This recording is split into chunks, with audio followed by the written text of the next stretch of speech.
السلام عليكم، ازيكم عاملين ايه؟ ان شاء الله يا رب تكونوا بخير. فيديو جديد النهارده، يلا نصلي على الحبيب قلبنا يطيب. اللهم صل وسلم وبارك على نبينا محمد عليه افضل الصلاه والسلام. طبعا بشكركم جدا جدا على تعليقاتكم الجميله على فيديو امبارح، بجد اسعدتوا قلبي.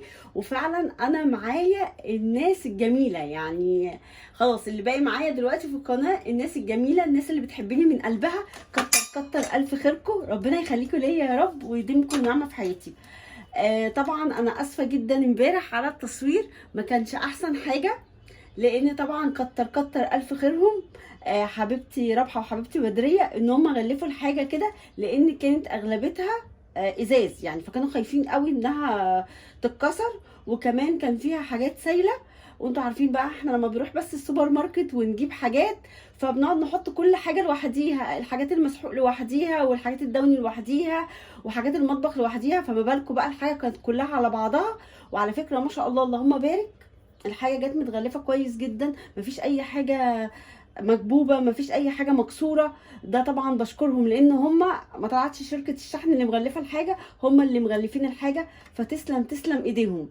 ففي ناس كلمتني على على الانستجرام على الانستجرام، قعدوا يقولوا لي ايه شيري، كنا عايزين نفرح معاكي ونتفرج على حاجه كده، ما اتفرجنيش على حاجه. وقعدت ابص مش باين الحاجه من التغليف وكده، وانا بصراحه يعني كان فيديو طويل قوي، فقلت اختصر فيه وما اقعدش افتح الحاجه، بس اقول لكم الحاجه اللي جت لي ايه يعني. حتى تلاقوني انا بقول لكم الحاجه كذا، لان انا طلعت الحاجه كانت متغلفه يعني، دي كان عليها طبقه تانية، ففتحتها دلوقتي وقلت اشارككم، عشان فعلا الناس الجميله اللي بتحبني من قلبها هي اللي موجوده معايا، ربنا يخليهم ليا يا رب. قلت اشارككم حاجات المطبخ بقى، لان طبعا الحاجات دي الناس يعني احنا كستات كلنا بنحبها وبنهتم بالتفاصيل دي. معلش بقى الفوط وحاجات برضو المطبخ التانية دي انا حطيتها معلش في شنطة، ولسه يعني هرتبها في المطبخ، فقلت ما صدقت رتبتها في شنطة. عايزه اقول لكم عليها، ده ما طلعش دول، بصوا اهي، ما طلعش صدر ولا حنة، ده طلع توابل. ده تقريبا ليمون اهو، بس حاجات انا سايباها كده ايه متغلفه لغايه ما اجي يعني احطها في علب. ودي طبعا ايه هتنفعني جدا، الحاجات دي اخزن فيها حاجات. دي تبر وير بلاستيكات. ده فلفل اسمر تقريبا، مش عايزه افتح الحاجه دلوقتي. وكمون وزعتر وقرفه وتوابل كبسه وتوابل مشكله تقريبا 7 بهارات. والله قالوا لي على التوابل، بس انا طبعا ايه لما افتحها هستكشفها. وايه تاني، اكيد بقى حاجات تانية من التوابل، لان هما جايبين كمان ازايز توابل بابريكا وتوم باودر وبصل باودر. فانا قلت لهم لما افتح الحاجه يعني هصورها، وان شاء الله باذن الله، وتقولوا لي ايه بالظبط، عشان احط اللي عارفين الستيكر دي احطها على العلب، لما عشان ما شاء الله كميه كبيره هاخد جزء والباقي احطه في التلاجة، عشان انتوا قلتوا لي احفظي البهارات في التلاجة، مش بيحصل لها حاجه. تمام اهو، انا شاركتكم برضه اول حاجه. بجد فرحتوني من قلبكم، ربنا يفرح قلوبكم بكل حاجه حلوه. تعالوا بقى نشوف الكنكه، بصوا شكلها حلو قوي، كيوت، جميله جميله جميله اهي. اتضمت لاختها التانية اللي انا كنت اشتريتها. ودي بصوا معالق، بصوا ستانلس اهي، حاطينها لي بقى في الجراب ده، شيك قوي قوي بجد، تسلم ايديهم اهو. دي معالق، طبعا انا عارفه ان الحاجه ما كانتش باينه خالص، والله انا فوجئت مع الكياس مع الاضاءه، واحنا كنا بنصور بالليل فالاضاءه كانت عكسه خالص معايا. بصوا ده المقص اهو، ودي قشاره، ودي سكينه. بصوا الطقم جميل قوي قوي، شكله كده ايه شياكه وجميل، يسلم ذوقهم. دي بقى اهي خيط وابره وتقريبا دبابيس وكده، دي هحطها هنا عندي في الجزامه، ولضامه، بس حلوه قوي لان احنا دايما برضو بحتاج الحاجات دي، الابره والخيط وكده. فبصراحه يعني اهتموا بكل التفاصيل، ومعاهم مقص صغير، بجد يسلم ايديهم. دي الصواني، بصوا الجمال، شيك قوي، بصوا صواني كده زي ما انتم شايفين. الطريقه بتاعها حلوه قوي. كمان الكوبايات بتاعتها، او هي الكوبايات عموما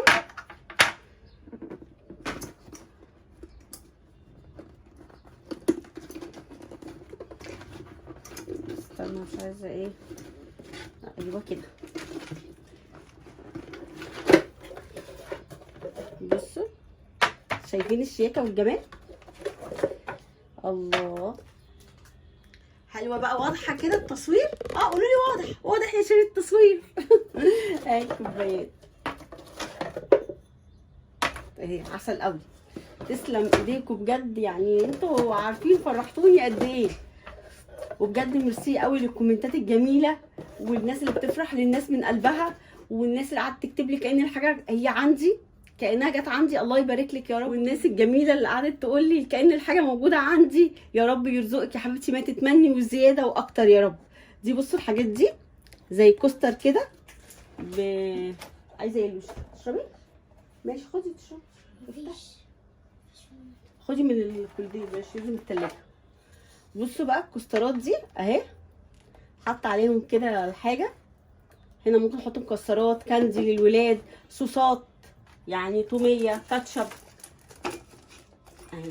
دي بقى ما شاء الله جايبين منها كتير اهي. بصوا الالوان، تفاصيل، وفي منها كذا واحده، فمش هطلعهم بقى، كنت اوريكم. ودي مقشره تانية اهي، بس من هنا تقريبا بتعمل مثلا لو انت عندك شوكولاته اللي هي الخام بتعملي بيها تقريبا، يعني اللي هي تبشر بيها، اللي هي مبشره يعني سهل قوي الاستخدام. ودي قشاره، يعني من هنا قشاره ومن هنا مبشره. بصوا الجمال والالوان تحفه بجد. تسلم ايديكم.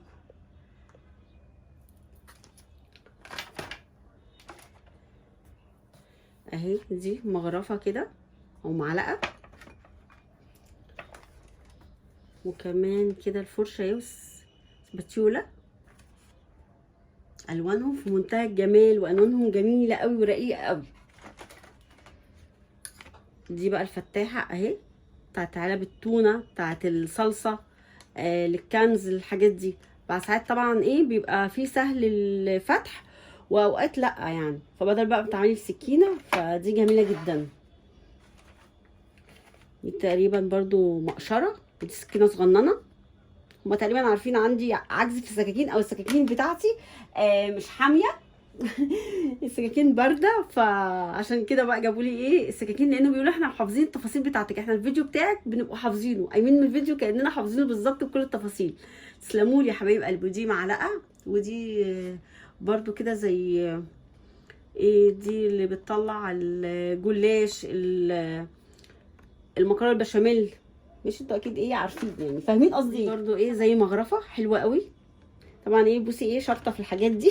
شرطه منها، في حاجات منها طبعا هديها. ده بقى مضرب نسكافيه بحجاره، اجيب له حجاره لان المضرب عندي باظ. سبحان الله، يعني ايه بيشتغل كده ايه على ما بتفرج. ودي برضو قشرات. بصوا الالوان وجمالها وتفاصيلها الجميله، حلوه قوي قوي، تحفه بجد. يسلم ذوقك. انا بحب الالوان طبعا، انتوا عارفين الالوان المبهجه المطرقعه. ده طقم سكاكين اهو. بصوا التفاصيل بالالوان في حته تانية بصراحه. بقى كده غلايه، بصوا ازاز.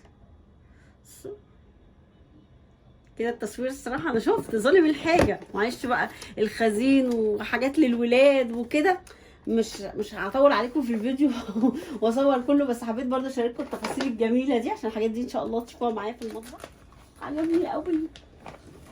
بصوا تحطي برضه فيه كاندي، بونبوني، تمر، وتحطيه بقى مع القهوه العربي، مع القهوه، مع النسكافيه كده، لما يكون عندك حد وعندك كذا حاجه. في عندنا برضو السوداني بالشوكولاته والحاجات الجميله دي على فكره. بصوا اهي بتبقى عباره عن بوله كده، وده بيتحط فيها عشان لما تيجي تغسليها تبقى سهله قوي. وده ممكن طبعا دول لو جه عليهم اي حاجه بيتغسلوا. اهي عايزه ايه البسها اهي.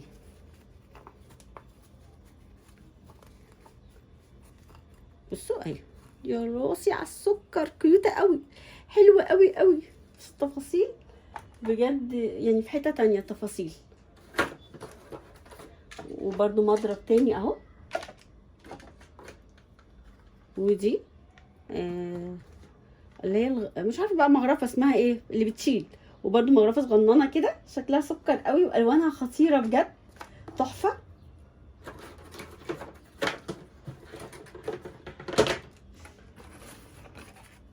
ودي كده زيت وزعتر. بصوا تحطوا هنا الزيت والزعتر، تقريبا الجبنه بقى بتتاكل بالزيت والزعتر.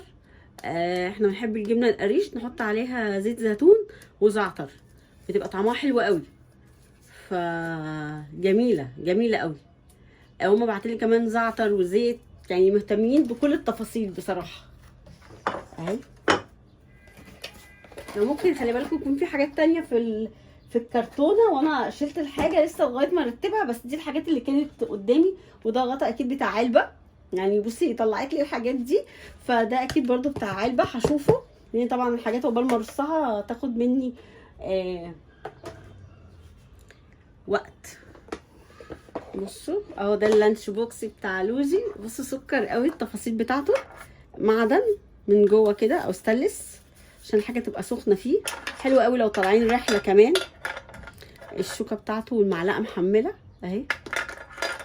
وهنا مثلا تحطي فاكهه، تحطي سناك، عسل قوي. الفكره بتاعته جميله جميله جميله، تحفه قوي الصراحه. ربنا يسعدهم ويفرحهم. برضو ممكن انها تتحط في التلاجة تحفظ الاكل. طماطم بقى، خيار، حاجات كده بتتحط رف في التلاجة، فحلوه قوي قوي، جميله دي، تحفظ الاكل اكبر وقت، فبرضو حلوه. ودي بصي مش عارفه اقلام دي جت معاها، طبعا جايبين للولاد اقلام وجوه وبرايات وحاجات كتير والوانات وحاجات، بجد بجد تسلم ايديكم. حبيت اشارككم جزء بس من الهدايا الجميله. ربنا يخليهم ليا يا رب وتنهم طيبين. ويلا بقى نشوف يومنا النهارده يعني عامل ازاي. اوعوا تستغربوا من شكل المطبخ بعد اللي حصل امبارح. كنا مأنتخين على الاخر بصراحه، كنا مهتمين قوي ان احنا نرتب الحاجه ونرصها ونظبط على قد ما نقدر. في حاجات كده بوسي كانت ماسكه المطبخ بتحط فيه الحاجه انا وهي، فدي الحاجات اللي هي مش عارفه تحطها فين يعني. وانا اكتشفت ان ده مش صلصه، ده حاجه اسمها صلصه مكرونه، يعني تقريبا فيها تسبيكه كده للمكرونه، فان شاء الله اجربها معاكم واقول لكم الاخبار ايه. وهنا طبعا ايه الحاجات اللي هي معرفناش نرصها سيبناها كده على جنب لغايه ما انا النهارده الصبح كده قمت ايه ظبطت لها مكان وحطيتها فيه. وعملنا امبارح بقى مطرح الاكل، كنا عاملين مكرونه وبانيه ورز بسمتي وبانيه، ففي جزء كل كده وفي جزء كل كده. والنهارده برضو في بواقي اكل، فان شاء الله باذن الله ده اللي هنتغدى بيه النهارده، ونعمه ورده من عند ربنا. فبقى ايه هقعد اتكلم معاكم بقى يعني عموما. طبعا الفيديو بيبقى شارح نفسه، فحابه اتكلم معاكم عن الحب في الله. يعني عمرك كده ما حسيتي ان انت بتحبي حد مش مستنيه منه حاجه، مش مستنيه منه لا كلمه حلوه ولا رد جميل ولا حتى تقدير، مجرد بس ان انت تتمني له الخير من قلبك وخلاص؟ ده اسمه الحب في الله. عشان هما دايما يقولوا احنا بنحبك في الله. وصحابي اللي هما معايا لغايه دلوقتي، يعني انا طلعت طبعا من اليوتيوب بكذا، انا مش هقول متابعين، لا طبعا دول اخواتي، يعني هما يتعدوا على صوابع الايد كده، ما شاء الله علينا. من ساعه انا ما طلعت وهم معايا على طول، ربنا يديمهم نعمه في حياتي. واكتر حاجه بيقولوها لي احنا بنحبك في الله، مش مستنيين منك اي حاجه غير ان احنا نشوفك بس سعيده وفرحانه. وده يعني اندر احساس في الزمن ده. ليه بقى بقول دي حاجة قليلة قوي في الزمن ده؟ عشان احنا بقينا في زمن اغلبيته علاقات بقى يعني قايمة على الرد والاخد، وده الطبيعي، يعني ان انت تاخدي وتدي وكده. دي العلاقات اللي هي في الزمن ده، غير زمان بقى كانت عارفين اللي هو الجيران بيحبوا بعضيهم، الناس في الشارع كانوا عارفين بعضيهم، ده يحافظ على ده وده يخلي باله من ولاد ده. فدلوقتي في عصر السرعة وعصر اللي كله بيقول يلا نفسي، يعني غصب عن الواحد طبعا في ضغوط الحياة وكده، فنادر قوي ان احنا بنلاقي الحب في الله ده. فالصراحة الناس دي عايزة اقول لكم لسه موجودة، ربنا يرزقكم بيهم. لو لقيتي حد بيحبك لله في لله كده اتمسكي بيه، لانه بجد عملة نادرة في الزمن ده. عايزة اقول لكم فعلا واحد يعني بصوا اهو طول ما هو في الدنيا بيكتشف لسه ناس جميلة برضو بتحب الناس من قلبها من غير سبب، بتقعد تدعي لك. زي انتوا زيكم انتوا يا اجمل متابعين، مش هقول متابعين، اجمل اخوات في الدنيا. ان انتوا تقعدوا تدعوا لي من غير سبب. في ناس قعدت تكتب لي احنا كأن الحاجات دي دخلت بيتنا، متعرفيش كمية السعادة. طب ده حب يعني من غير سبب فعلا وفي الله. مش بحكي ان حد لازم يكون جاب حاجة، فاهميني؟ لا، حد يدعيلك دعوة حلوة، حد يفرح لفرحك من غير اي مصلحة. ده انقى انقى انواع الحب يعني بصراحة. فالحمد لله اللي ربنا سبحانه وتعالى يعني بيقولوا عندنا كده بالمصري، اللي بيحب ربنا بيحبب في خلقه. ربنا يقربنا من الناس الجميلة يا رب، كمان وكمان. الحمد لله رب العالمين. فبجد كنت مبسوطة جدا وكان واصل لكم فرحتي. وطبعا بعتذر لكم تاني ان الحاجه ما عرفتش اصورها كلها وكده، لان عقبال ما نزلت الفيديو وشفت التعليقات واتفرجت على الفيديو، ما اعرفش هو دخل في المونتاج اصلا كمان باظ، مش بيبين حاجة اكتر وكده. ف فمعلش بقى. بس انا فرحانة وانتوا كفاية ان انتوا فرحانين لفرحتي، وربنا يسعدكم ويفرحكم ويجعل كل حاجة حلوة عندكم ان شاء الله. طبعا احنا امبارح اكلنا محدش يعني تطوع ان هو يغسل المواعين. كنا زي ما انا قلت لكم مركزين اكتر في الشقه، والشقه لسه عايزه تتعمل. يعني في حاجات كتير قوي، يا دوبك احنا لمينا الاكياس ورتبنا الحاجات وكده زي ما انا قلت لكم. وقلت بقى ايه اتشجع معاكم بقى، لقيت حاجه اهو اتشجع فيها معاكم بقى في الفيديوهات اهي. فقلت اهم حاجه انا عندي ان المطبخ يبقى نظيف، بيبقى الشقه كلها نظيفه. مين زي كده؟ فقلت ابتدي النهارده كده معاكم بالمطبخ. والشقه تعتبر يعني متروقه، بس عايزه كنسه ومسحه، وفي حاجات مثلا كوشنات عايزه تتغير. لكن في المجمل العام كويسه، والبلكونه عايزه تتظبط. وكمان عايزه اغسل السجاد اللي هو البديل بتاع السجاد بتاع الشتاء، لان احنا طبعا داخلين على الصيف. فان شاء الله باذن الله على العيد بقى باذن الله كده نفرش السجاد الصيفي. فعايز يتغسل. بقول لكم بصوا بقى، انا قلت لكم ان انا هشارك معاكم الحاجه لما اجي استخدمها ان شاء الله. بصوا الفوط دي جميله قوي قوي. انا خصصت فوطه بقى للمطبخ. للمطبخ، ما هو الفوط كلها للمطبخ بس مش قصدي يعني. خصصت فوطه للرخامه، وفوطه تانية للبوتاجاز، والوان مختلفه عشان ابقى عارفاهم. وهعمل فوطه بقى لايدي يعني امسح فيها ايدي. ولسه بقى لما اطلع بقى المواعين او الاطباق وكده على فوطه تانية، بس لسه ما ظبطتش يعني. عشان كنت انا بلمع على طول زي ما انتوا شفتوا كده، غسلت المواعين والاطباق وكنت بمسحها على طول وادخلها المكان بتاعها، علشان كنت عايزه ارص بقيه الحاجه، ما رضيتش اطول معاكم يعني الفيديو. فهنا البوتاجاز بصوا انتوا هتلاقوه اللي هيركز فيه قوي او بيتفرج عليا على الشاشه، انا بقول لكم اهو هتلاقوه عايز اصلا يدعك بسلكه. يعني كان لبن فار وانا دعكت العيون كذا مره، بس لا، عايز سلك المواعين اللي عارفينه البلدي ده اللي هو الالومنيوم. عايزه اعمل ليه الخلطه اللي انا بعملها ان شاء الله اشاركها معاكم، بس اجيب سلك المواعين. وده طبعا منقذي لاني بقالي كتير قوي ما عملتش الحوض. يعني مش عارفه، هو تركيبه الحوض دي غريبه قوي. هنا في ميه بتنزل مطرح مش بتنزل دلوقتي، لا لما باجي اغسل المواعين بيطرطش. يعني ما تعرفوش الحوض اصلا صغير مع الحنفيه كبيره. حتى انا لازم اتغرق لازم اتغرق حرفيا وانا بغسل المواعين. فتقريبا في حاجه يعني مش مظبوطه. فهنا عمل بقى ترسبات كده، فاللي بينقذني السترس ده او الجيف، بروح جايباه وعامله بيه. مفيش يعني 5 دقايق قبل ما اكون انا كنست على فكره على الارض ولميت ورق وحاجات و... ورجعت تاني كده رحت دعكت الحوض. فالدنيا كده بقت تمام التمام اهو. بصوا انا عايزه سلك، بس الليفه دي الحمد لله يعني فيها سلك بسيط كده، نسبه بسيطه فادت الغرض. بصوا بقى دي حاجات اسمها ايه، الرغاوي المنعشة دي بتخليكي كده ايه تحسي ان انتي نضفتي وظبطتي الدنيا. بصراحة احنا كنا مقصرين في المطبخ يعني، مطرح ما اتغدينا امبارح واللي شرب حاجة طبعا كل ده تكاثر. والصبح مطرح الفطار هي والفطار بتاعنا بيبقى بسيط قوي، بس هي طبعا كل واحد ايه، انا معلماهم ان كل واحد ليه كوبايته وليه طبقه، فده بيعمل عندي أزمة. تلاقوا أطباق كتير قوي، هي مش يعني مش بتتعبني في التنظيف قد ما هي بتبقى ياما يعني، بس هي كده تشوفوها تقول ياما. أنا ما أخدتش مني غسيل كتير لأن أغلبيتها حاجات جافة يعني.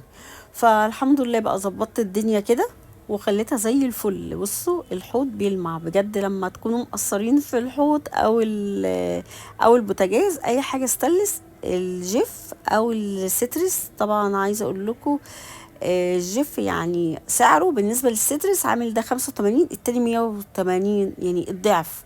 فعادي انت لو انت ايدك مش بتتحسس من السترس، والله هو يعني يعتبر كويس، يعني مش مخلي ايدي جافه قوي. انت نقطه كريم بقى بعد ما تخلصي حطيه على ايدك. انا من النوع اللي مش بعرف البس جلافز خالص خالص في غسيل مواعين او اي حاجه كيماويه انا بستخدمها، ولا جلافز اللي هو الخفيف ده. ما بعرفش، بحس ان انا متضايقه، مش عارفه اتحكم قوي في الحاجه، مش بغسلها بضمير. فعلشان كده انا مش بضحي بايدي يا جماعه، انا بضحي بايدي مفيش مشكله، المهم الحاجه تبقى نظيفه. وده كده خلصت المطبخ، وزي ما انا قلت لكم مطبخ نضيف يعني راحه نفسيه. يا رب الفيديو النهارده يكون عجبكم، وما تنسونيش بقى بلايك وشير، كومنت حلو منكم بتساعدوني جدا جدا. بحبكم في الله، والسلام عليكم ورحمه الله وبركاته.